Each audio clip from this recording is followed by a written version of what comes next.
The stars looked the same as always. Captain Doyen had been staring at them for 3 months now, mapping empty space in the outer sectors. His ship was small but efficient, designed for survey work rather than combat. The crew of 12 had settled into a comfortable routine. Nothing ever happened out here. That was about to change. Dr. Minji noticed it first. She was the science officer, a woman who rarely got excited about anything. But when she called Doyen to her station, her voice shook slightly. He walked over and looked at her screens. Strange energy readings pulsed across the display. Something massive was ahead of them, hidden in what should have been empty space. Doyen ordered the ship forward. They moved slowly, cautiously. As they got closer, the sensors began to show more detail. There were objects ahead, dozens of them, all caught in some kind of temporal bubble that made them invisible to long-range scans.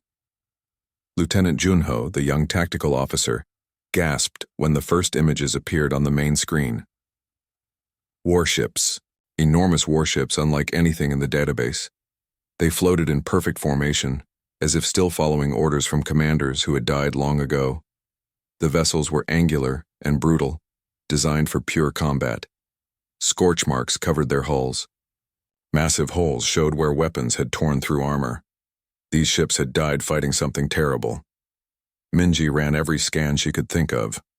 When the results came back, she read them 3 times before speaking. The ships were over 15,000 years old. Doyen felt the world shift under his feet. That was impossible. The Verak, his people, were the oldest spacefaring race. They had achieved faster than light travel 12,000 years ago. No one had come before them. The history books said so. Everyone knew it. But the scans did not lie. These ships were ancient beyond anything known. They predated Verak civilization by 3,000 years. Someone else had reached the stars first. Someone had built these massive war machines and fought battles in the darkness while Doyen's ancestors still lived in caves. Junyo studied the tactical data with growing amazement. The weapons on these ships could destroy planets. Their shield systems were still partly functional after 15 millennia. The propulsion technology used principles that modern science barely understood. Whoever built these vessels had been far more advanced than any current civilization. Doyen focused on the largest ship. It sat at the center of the formation like a flagship.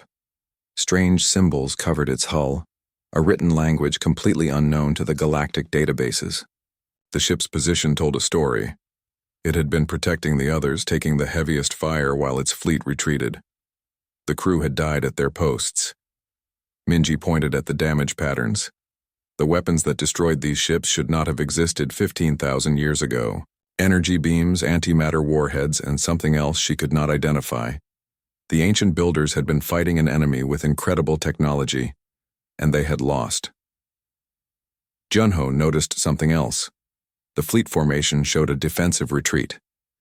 They had been running from something while protecting whatever was behind them. They had chosen to die rather than abandon their position. The question was, what had they been protecting? Doyen made his decision. They would board the flagship. Whatever secrets these ships held, they needed to be discovered. He ordered the crew to prepare boarding equipment. As they worked, something unexpected happened. Lights began flickering across all the ancient vessels. Emergency power systems activated after 15,000 years of silence. The dead fleet was waking up. Hayok, the ship's artificial intelligence, detected a transmission. It was broadcasting on every frequency, repeating over and over. Doyen ordered it displayed on the main screen. A holographic figure appeared, a woman in a military uniform unlike any he had seen. Her face was tired and determined. She looked like someone who had been fighting for a very long time. The figure spoke in a language Hayok could not immediately translate. But the transmission contained the same message in hundreds of different languages. Finally, Hayok found a match with ancient Verak, a dialect not spoken for thousands of years. The translation appeared as text below the hologram. The woman identified herself as Admiral Nari of the United Earth Space Navy. She said they were the last fleet of humanity. Behind them lay a sealed rift. They had fought for 500 years to protect younger species from something called the Devourers. Their mission was nearly complete. The hologram flickered. Static interrupted the message. Admiral Nari continued speaking, but her next words were broken. She said the rift was sealed. She said the seal would not last forever. She started to explain what would happen when it failed, what they needed to do. Then the transmission cut off. The ancient ships went dark again. Doyen stood frozen. His mind struggled to process what he had just witnessed: Earth, humanity, a 500-year war, the Devourers, a sealed rift. None of it made sense, but the evidence floated right in front of him. Thousands of dead warships, the remnants of a civilization that had ceased to exist before his people even learned to write. Minji broke the silence. She had recorded everything. Every word of the message, every piece of data from the scans. Whatever the humans had been trying to warn them about, the answer had to be inside that flagship. They needed to get aboard immediately. Junho agreed. He studied the tactical display, looking at the positions of the ancient ships. They had died in formation, holding a line against something that came from deeper in space. Something they had been desperate to stop. If that threat still existed, if the SEAL Admiral Nari mentioned was failing, then the galaxy needed to know. Doyen sent an encrypted message to Verak Command. He kept it brief. They had discovered warships older than any known civilization. They contained evidence of an ancient war and a possible ongoing threat. He requested immediate support and permission to investigate further. While they waited for a response, Doyen prepared his boarding team. Minji would come, of course. She was the best scientist on the ship. Junho would handle security and tactical analysis. Hyuk would interface with any computer systems they found. 3 others would provide technical support. As they suited up, Doyen looked at the flagship one more time. It floated silently in the darkness, keeping its secrets.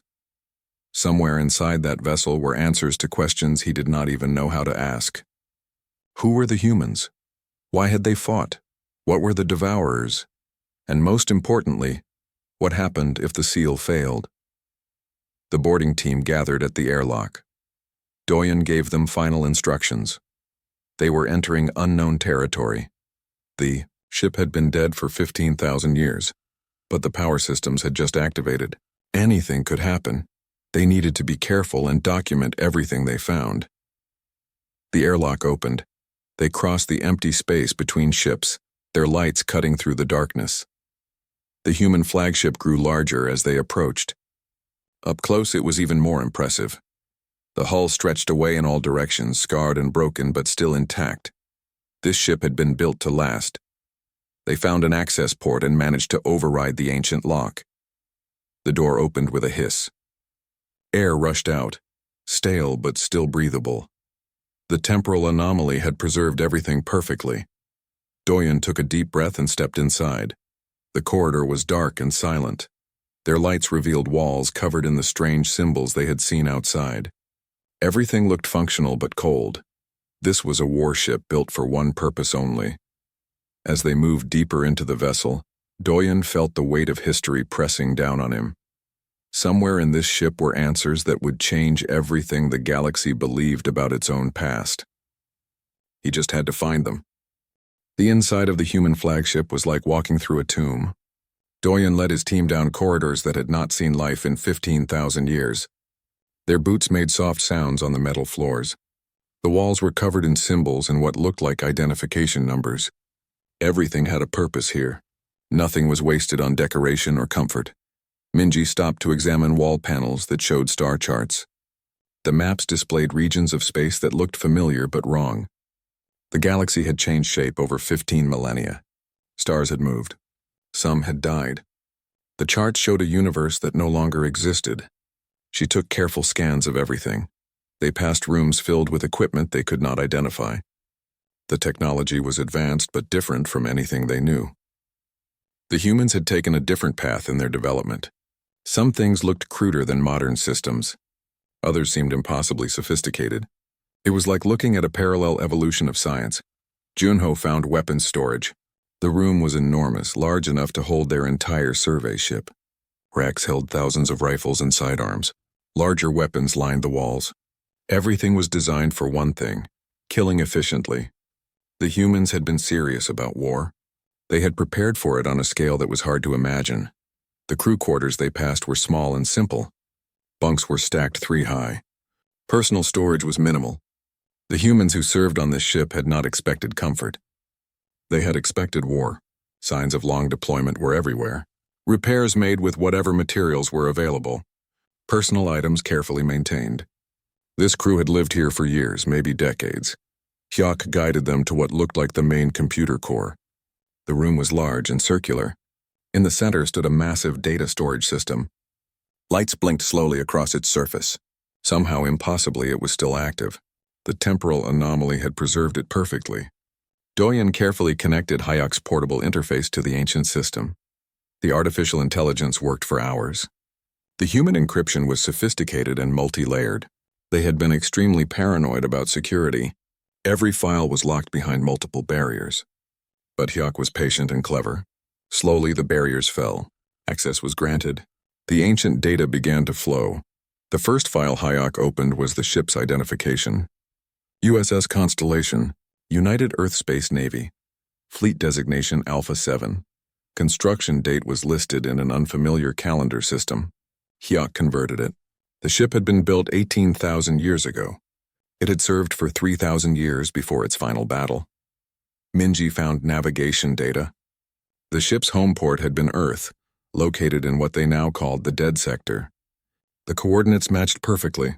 That region had been forbidden for as long as anyone could remember. Extreme spatial distortions made it impossible to navigate. No one knew why. Now they had an answer. Something catastrophic had happened there. Junho accessed tactical logs.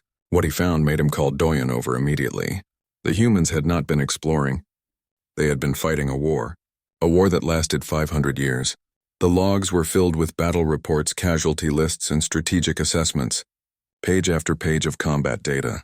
Thousands of engagements, millions of dead. The enemy was called the Devourers. The name appeared in every report. The logs described them as extra-dimensional beings that consumed star systems for energy. They came through a rift in space near Earth. The humans had detected them early and prepared for war. But the enemy was too strong and too numerous. Minji found population records.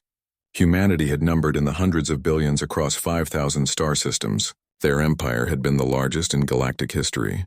They had built a civilization that made the current Virac sovereignty look small. Then the Devourers came and it all burned. The battle logs told a terrible story. The humans fought brilliantly. They won tactical victories constantly. But strategy did not matter when the enemy had infinite reinforcements. For every Devourer destroyed, 10 more emerged from the rift. The humans were slowly pushed back system by system, world by world. Doyen found the answer to the question that had been bothering him. Why had the humans not retreated? Why stay and fight a war they could not win? The answer was in a strategic assessment written by Admiral Nari herself. The humans had detected other civilizations in nearby space, primitive species that had not yet achieved faster-than-light travel. The Virac were one of them. The report was clear. If humanity retreated, the Devourers would spread across the galaxy. They would consume every developing species. Billions of potential civilizations would die before they even reached the stars. The humans made a choice. They would hold the line. They would fight and die so that others might live. Minji's voice shook as she read more reports. The humans had sent warning messages to every species they could find. They had helped evacuate primitive populations when possible. They had shared technology and knowledge with anyone who might survive. They had given everything they had to protect people they would never meet. The final logs were brief and matter-of-fact. The humans had been pushed back to Earth. It was their last stand. They had developed a weapon, a way to seal the rift permanently.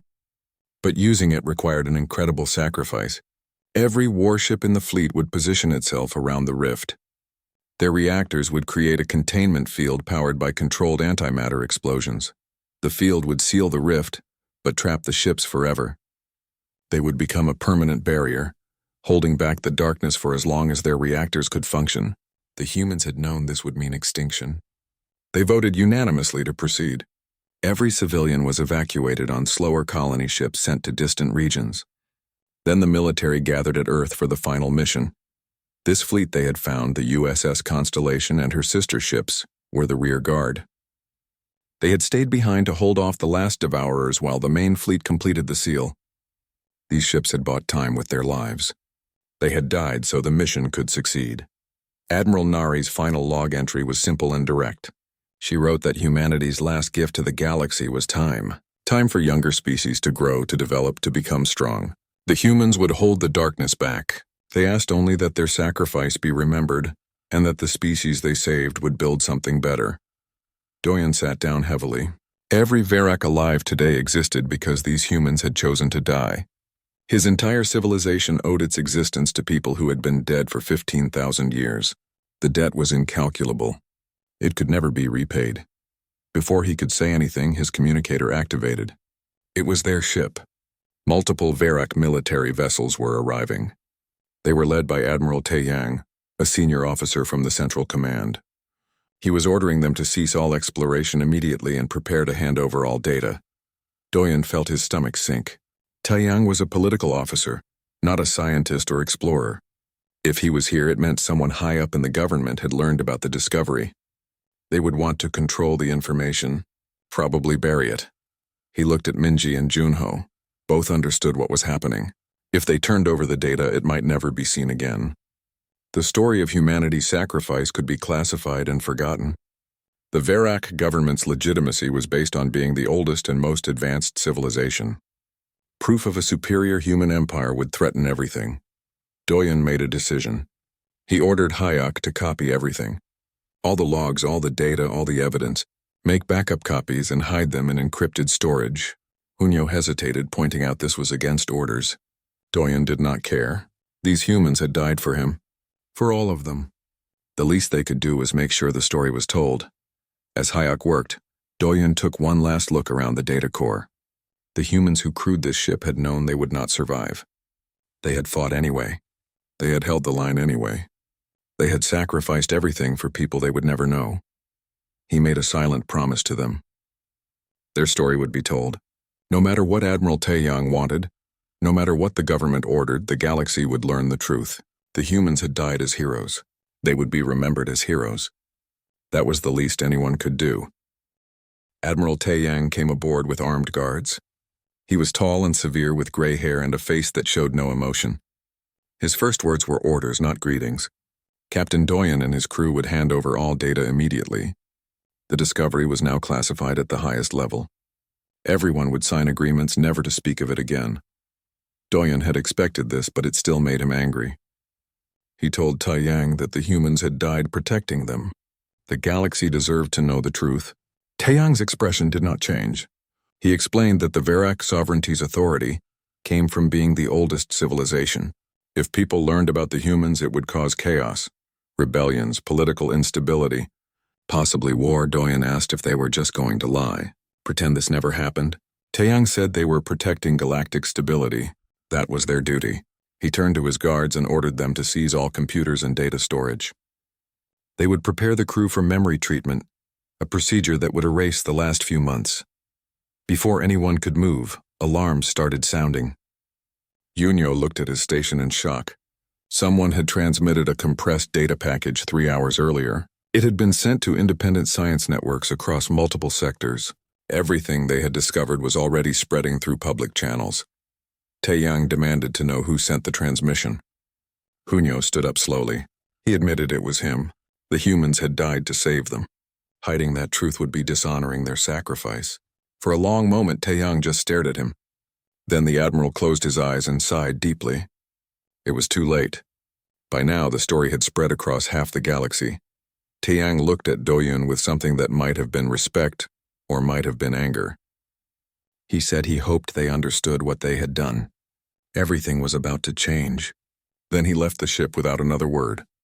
The Admiral was right. Within days, the discovery became the biggest news in galactic history.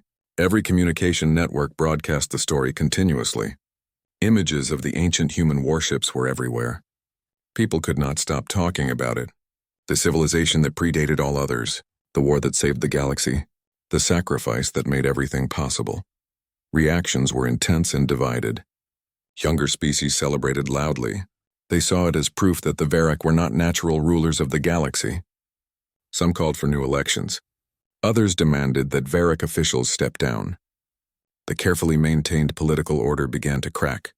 Historians scrambled to rewrite everything. Thousands of years of accepted galactic history was suddenly wrong. Textbooks would need to be changed. University courses would need to be redesigned. The entire timeline of civilization needed to be pushed back by millennia. Religious groups had various reactions. Some claimed the humans were prophesied protectors sent by higher powers. Others said the discovery proved their holy texts had been right all along. A few groups even started worshipping the ancient humans as gods. It was chaos. The Varrock government faced criticism from all sides. Some citizens wanted complete transparency about what had been hidden. Others felt betrayed that their leaders had tried to conceal the truth. The government was accused of caring more about power than honesty. But something else happened that no one expected. More human ships were found. Exploration teams, inspired by the first discovery, began searching regions that had been ignored for centuries. They found ancient human vessels everywhere, near the galactic core, in the outer rim, even in systems controlled by other species. Every site showed the same pattern. Massive human fleets had died fighting while protecting evacuation routes. They had positioned themselves between the Devourers and younger civilizations. They had sacrificed themselves over and over again to buy time for others to escape. Minji coordinated with scientists from 20 different species. They shared data and built a complete picture of the ancient war. After weeks of analysis, she presented her findings. The humans had detected the Devourers approaching about 50 years before first contact. They had used that time to warn everyone and prepare for war. The humans had sent messages to every species they had encountered, including primitive civilizations that had not yet achieved space travel. They told everyone to prepare for evacuation. Then they mobilized completely. Every civilian was either evacuated or trained for combat. They converted their entire economy to weapon production. When the Devourers arrived, the humans fought a delaying action that lasted 500 years. They never tried to win. Victory was impossible against an enemy with infinite reinforcements. They only tried to buy time. Every battle, every retreat, every sacrifice was planned to keep the enemy focused on humanity, while younger species escaped to safety. The maps Minji created showed hundreds of battle sites across an enormous region of space. The humans had held a defensive line that stretched across the entire sector. They had protected dozens of developing civilizations, including the Varrock, the Therons, the Quilath, and many others. When the humans finally fell back to Earth, they activated their final plan. The main fleet sealed the dimensional rift using a containment field. The rear guard, including the USS Constellation, held off the remaining Devourers while the seal was completed. Every human knew they would die. They did it anyway. The galaxy struggled to process this information. An entire species had chosen extinction to save others. It was almost impossible to believe. But the evidence was overwhelming. The ancient warships still floated in their death positions, monuments to the greatest sacrifice in history. Then Junho made another discovery. He found coordinates in the USS Constellation's final log. They pointed to a specific location in the dead sector, the same place where Earth had been located. He showed the coordinates to Doyon and Minji immediately. Long-range sensors detected unusual activity in that region. The spatial distortions that had existed for 15,000 years were changing. They were weakening. Sensor readings showed increasing instability. Something was wrong with the seal. Minji analyzed the data carefully. Her conclusion was terrifying. The seal was failing. The containment field the humans had created was breaking down. If it collapsed completely, the rift would reopen. The Devourers would return. Everything the humans had died for would be lost. Doyon made his decision immediately. They needed to go to the dead sector. They needed to see the seal for themselves and find out if it could be repaired. It did not matter that the Varrock government had forbidden travel to that region. The humans had sacrificed their entire species. The least anyone could do was investigate. Minji warned him this would mean defying direct orders. They could be court-martialed. Doyon said he did not care. Some things were more important than following orders. The humans had proven that 15,000 years ago. He contacted Admiral Taeyang expecting resistance. But the Admiral surprised him. Taiyang said he had been reading the human logs, the battle reports, the personal messages, the final words. He had never seen warriors like these humans. They had fought knowing they would lose and never wavered. Taiyang's voice was firm over the communication channel. He was joining them. He would bring every ship he could gather. The Varric government could court-martial him later. First, they would honor the debt they owed to humanity. They would go to the dead sector and see what needed to be done. Within a week, a massive fleet assembled. Ships from 20 different species volunteered to join the expedition. No one ordered them to come. They came because they had learned the truth. They came because they understood the stakes. They came because they owed humanity more than could ever be repaid. Doyen stood on his bridge and looked at the gathered fleet. Hundreds of vessels from across the galaxy, united by a single purpose. They were going to the dead sector. They were going to find Earth. They were going to see for themselves what the humans had died to protect. As the fleet prepared to depart, Doyen thought about Admiral Nari and her crew. They had held the line for 500 years. They had sacrificed everything so others could live. Now it was time for those others to step up. Time to continue the watch. Time to prove themselves worthy of the gift they had been given. 300 ships gathered at the edge of the dead sector. It was the largest joint military operation in modern history. Vessels from 20 different species formed a united fleet. Admiral Taiyang commanded from his flagship. Captain Doyen and his crew served as guides, carrying all the knowledge they had gained from the ancient human vessels. Taiyang's voice came over the fleet channel. All ships reported ready. They were about to enter territory that had been forbidden for 15,000 years. Everyone needed to stay in formation, watch for spatial distortions, and remember why they were here. The transmission ended. The fleet moved forward. Problems began immediately. Navigation systems went haywire the moment they crossed into the dead sector. Sensors showed conflicting readings. Space itself seemed to twist and bend around them. Some ships reported system failures. Others lost their ability to maintain formation. Minji studied the readings carefully. The distortions were not natural. They were remnants of the containment field the humans had created. The fleet was flying through the edge of their seal. It was like navigating through the echoes of an ancient weapon still partially active after millennia. Progress was slow. Days passed as they navigated the treacherous space. Ships had to move carefully, constantly adjusting course to avoid dangerous anomalies. Some vessels suffered damage and had to turn back. Others pushed forward despite the risks. Everyone understood what was at stake. Finally, long-range sensors detected something ahead. Massive energy signatures. Thousands of them. Taiyang ordered all ships to battle stations. They did not know what they were approaching. Every crew prepared for possible combat. As they drew closer, the sensors began to resolve the contacts. What appeared on the displays made every crew member fall silent. Thousands of human warships surrounded a point in space. They formed a perfect sphere, each vessel positioned precisely. The ships were enormous, far larger than the ones they had found earlier. All of them showed terrible damage. All of them were still active. Their reactors glowed with power after 15,000 years. They were still on station, still following their final orders, still protecting the galaxy from the darkness.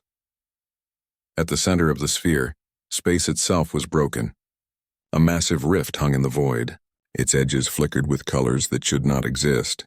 Tendrils of dark energy leaked from the rift, probing at the containment field like living things trying to escape. This was it. This was where the humans had made their last stand. Taiyang's voice was barely a whisper.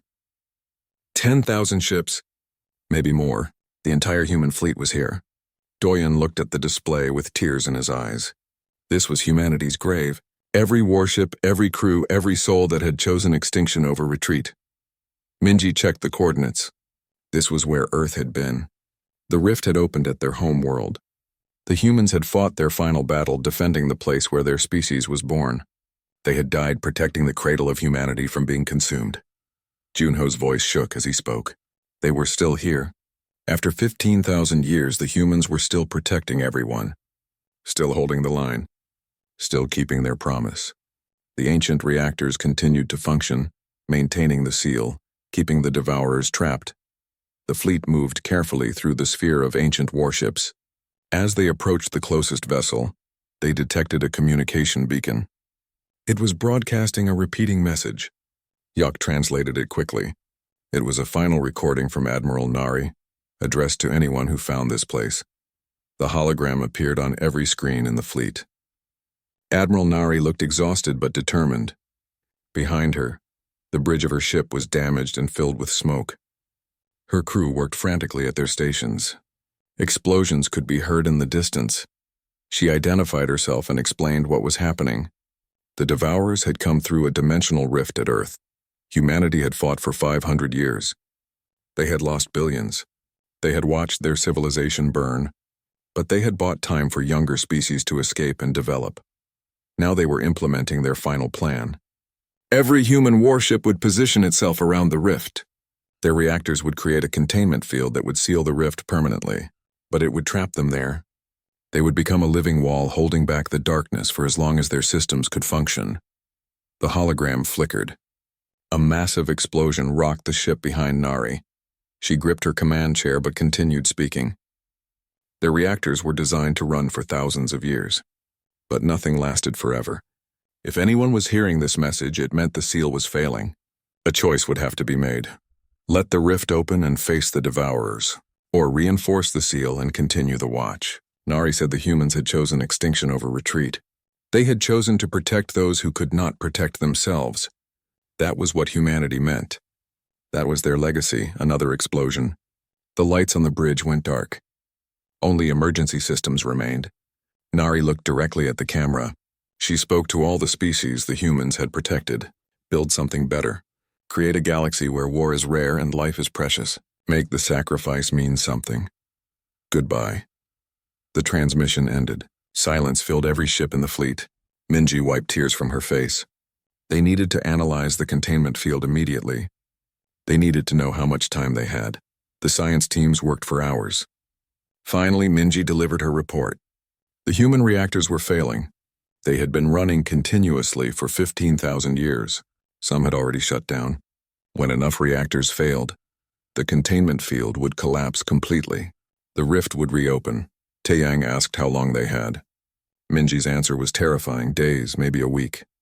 The rift was already beginning to open. She could detect Devourer energy signatures on the other side. The enemy was still there, still waiting, still hungry. Doyun asked if they could reinforce the seal. Could they give the human reactors more power? Minji said yes, but it would require a permanent presence. Ships would need to stay here constantly, maintaining the ancient vessels. It would be a commitment of decades, maybe centuries. Admiral Taeyang stood up on his bridge. Then they would stay. He ordered a message sent to all ships. Explain the situation. Ask for volunteers to remain here permanently. Give up their lives, their families, their homes to continue the watch that humanity had started. The message went out. What happened next surprised everyone. Every single ship volunteered. 300 vessels, 20 different species, thousands of crew members, all willing to stay, all willing to sacrifice their futures to honor the past. A young pilot from a Theron ship sent a message that summed up what everyone felt. The humans had died for them 15,000 years ago. The least anyone could do was live for them now. The message spread through the fleet. People nodded. It was the truth. Doyen felt pride swell in his chest. This was what the humans had fought for. Not just survival, but the creation of a galaxy where different species would stand together, where people would sacrifice for each other, where the line would always be held. Taeyang ordered operations to begin. Connect their reactors to the human ships, establish a permanent station. They were the new guardians of the seal. They would continue the watch. As the fleet began its work, something unexpected happened. The ancient human ships responded to their presence. Systems that had been dormant for millennia came online. Lights flickered to life across thousands of vessels. Holographic displays activated. The ships were welcoming them. On every ship, a message appeared in hundreds of languages. It was simple but profound. Welcome, Guardians. The watch continues. The humans had known. They had planned for this. They had built their fleet to last, hoping that someday others would come. Others would understand. Others would take up the burden willingly. Doyen smiled through his tears. The humans had faith in the future. Faith that the species they saved would grow into something worthy. Faith that when the time came, others would stand where they had stood. That faith had just been proven right. 5 years had passed. The dead sector was no longer dead. It now held the largest multi-species station in galactic history. They called it Sanctuary Station, in honor of the humans who had sacrificed everything. What had once been forbidden space was now a symbol of unity and hope. Captain Doyen walked through the station corridors. He was older now, with more gray in his hair and lines around his eyes. But those eyes were bright with purpose. He had volunteered to stay permanently. He had never once regretted that choice. This was where he belonged. Every day he visited the ancient human ships. Engineers from 20 species worked alongside preserved human artificial intelligence systems. They maintained the containment field constantly. The seal was stable now, reinforced by modern technology but still dependent on the ancient vessels. The watch continued. The warships had become more than machinery. They were monuments, sacred places. Billions of people had made pilgrimages to see them, to stand in the presence of such selfless sacrifice, to pay respects to the species that had saved them all. Dr. Minji had stayed too. She continued studying human technology, learning more about the civilization every day. One morning she called Doyen urgently. Her voice was excited. She had found something important. Something that would change everything. Doyen hurried to her laboratory. Minji stood before a holographic display, her hands shaking. She had found hidden databanks in one of the command ships. They contained preserved human genetic material, DNA samples from thousands of individuals, also cultural records, language databases, art, music, literature, everything needed to resurrect their species. Doyen stared in wonder. The humans had planned this. They knew they would not survive. But they wanted humanity to have a chance to return someday. Minji showed him detailed instructions, cloning procedures, education protocols, cultural integration guidelines. The humans had thought of everything. The discovery sparked intense debate across the galaxy. Should they resurrect humanity? Some argued the humans deserved a second chance. Others feared the return of such a powerful species. What if they became aggressive? What if they tried to reclaim their lost empire? The arguments went back and forth for months. Admiral Taeyang addressed the Galactic Council. His words were simple and direct. Humanity had died so they could live. The debt could never be repaid. The least anyone could do was give the humans a chance to exist again. If they refused out of fear, they would be dishonoring everything the humans had fought for. After months of discussion, the decision was made. They would resurrect one human as a trial. If the individual adjusted well, they would consider bringing back more. The medical teams worked for a year. They used advanced cloning technology combined with preserved DNA. They grew a child, a girl, using genetic material from the databanks. They educated her using human cultural records, taught her about her species and their sacrifice. When she was old enough, they woke her. Her name, chosen from the human records, was Dabin. She opened her eyes in a medical facility surrounded by aliens. Dabin spoke in the ancient human language. Where was she? What had happened? Captain Doyen stepped forward. He had learned the human language specifically for this moment. He welcomed her back. She had been gone for a very long time. They had much to tell her. Over the following weeks, Dabin learned the truth. Her species had been extinct for 15,000 years. They had died fighting to save others. The galaxy remembered them as legendary heroes. She was the first new human, the representative of a species that existed only in history and legend. The burden was overwhelming. Dabin struggled with her identity. She felt lost. Commander Junho helped her adjust. He showed her the ancient warships, explained the containment field, told her stories of what her ancestors had accomplished. He wanted her to understand her heritage. They stood before the USS Constellation one day. Junho told her the humans had not been perfect. They made mistakes. They fought wars among themselves before the Devourers came, but when it mattered most, they chose to protect others. That was what everyone remembered. Dabin touched the hull of the ancient ship. She felt a connection to warriors she had never met. They were her people. Their DNA ran in her veins. Their culture lived in her mind. She told Junho she wanted to help. She wanted to continue their work. Dabin's integration was successful. She learned quickly, made friends with people from dozens of species, showed no aggressive tendencies. The Galactic Council approved a careful resurrection program. Over the next decade, thousands of humans were brought back. Each one was educated about their history, about the sacrifice their ancestors had made. Each one was given a choice about how to live in this new galaxy. Most chose to stay near Sanctuary Station. They established a settlement on a terraformed world. They named it New Earth. The new humans were different from their ancestors. They grew up in a galaxy at peace, surrounded by species that revered their predecessors. They focused on science, art, and philosophy. But they maintained warrior traditions out of respect. They trained in combat and strategy, honoring those who had sacrificed everything. Dabin became a bridge between resurrected humans and the rest of the galaxy. She joined Sanctuary Station as an officer, worked alongside Doyen to maintain the seal. She stood watch over the rift, just as Admiral Nari had done 15,000 years ago. One day, an old Doyen stood with Dabin in the command center. He was preparing to retire, to return to his homeworld after 15 years of service. Dabin would take over some of his duties. She asked if he ever wondered what Admiral Nari would think if she could see what had happened. Doyen smiled. He thought she would be proud. Not just of humanity's return, but of what they had all become. 20 species working together, no one claiming dominance, everyone sharing the burden. He looked at the ancient warships still holding their positions. She had fought so others could have a future. They were that future, and they were better than anyone could have hoped. That evening, Sanctuary Station held a ceremony. New officers from 6 different species took their oath to maintain the watch. 3 of them were human.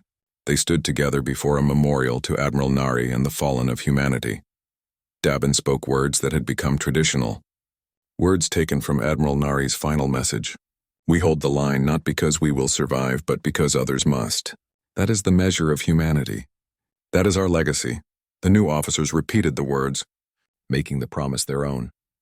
They would continue the watch, maintain the seal, honor the sacrifice of those who came before. The ceremony ended. Doyen looked around at the diverse group of guardians, humans and Verak, Therans and Quilath. All the species that had once needed protection now stood together as protectors. The ancient human fleet remained at its posts, silent and eternal. Their reactors glowed with combined power from modern ships supporting them. They would never fight again, but they would never fall. They stood as monuments to the greatest sacrifice any civilization had ever made. In the command center, Admiral Nari's final hologram played on a small memorial screen. Her tired face looked out over the bridge she would never leave.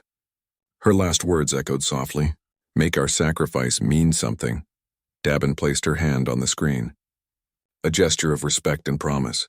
"We have," she whispered, "and we will continue to do so. Forever." Outside, stars shone brightly over Sanctuary Station. The rift remained sealed. The devourers remained contained. The watch continued, carried out by guardians who understood the true meaning of sacrifice. The human warships from antiquity, older than any galactic empire, kept their eternal vigil. They had become more than weapons or monuments. They were the foundation of a better galaxy, proof that even in extinction, the greatest acts of courage could echo across millennia and inspire entire civilizations to become something greater than they had ever been before. The line would always be held. The watch would never end. That was humanity's legacy. That was everyone's promise.